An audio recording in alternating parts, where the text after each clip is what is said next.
முழிச்ச உடனே ஒரு யோசனை வந்துச்சுன்னு வைங்களேன், அதுக்கப்புறம் எப்படி நம்ம சந்தோஷமா எந்திரிக்க முடியும்? எப்படி சந்தோஷமா நம்மளால அன்னைக்கு நான் வாழ முடியும்?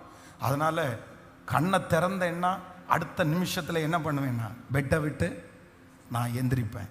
இன்னைக்கு எனக்கு நிறைய வேலை இருக்குது, இன்னைக்கு நிறைய காரியம் கர்த்தர் என்னை கொண்டு செய்ய வேண்டியது இருக்குது, இன்னைக்கு நிறைய ஜெபம் பண்ண வேண்டியது இருக்குது, இன்னைக்கு நிறைய காரியத்தை கர்த்தர் என் மூலமா செய்ய போறார். கர்த்தர் நல்லவர், கர்த்தர் பெரியவர், அவரால் செய்ய முடியாதது ஒன்றும் இல்லை. அப்போ நீங்க நீங்க நீங்க அப்படியே காலையில் எந்திரிக்கும் போது வேற எந்த எண்ணத்துக்கும் இடம் கொடுக்காம ஒன்லி ஃபெய்த், விசுவாசம்.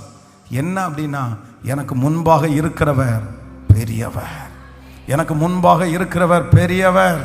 சத்தமா, எனக்கு முன்பாக இருக்கிறவர் சமுத்திரத்தையே இரண்டாக பிரித்தவர், எனக்கு முன்பாக இருக்கிறவர் என் தேவைகளை சந்திக்கிறவர், எனக்கு முன்பாக இருக்கிறவர் என்னுடைய சவால்களை சந்திக்கிறதற்கு பலன் தருகிற கர்த்தர் எனக்கு முன்பாக இருக்கிறார்.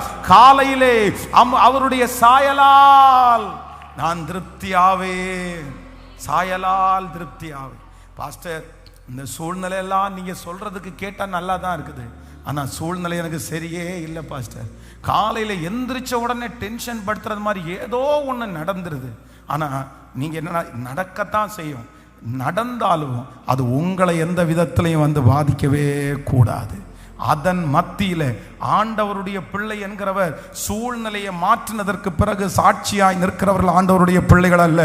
சூழ்நிலைகள் நடுவிலே சாட்சியாய் இருக்கிறது தான் ஆண்டவருடைய பிள்ளை. தேவையின் நடுவிலே ஆண்டவரை பார்க்கிறவர்கள் தான் தேவனுடைய பிள்ளை.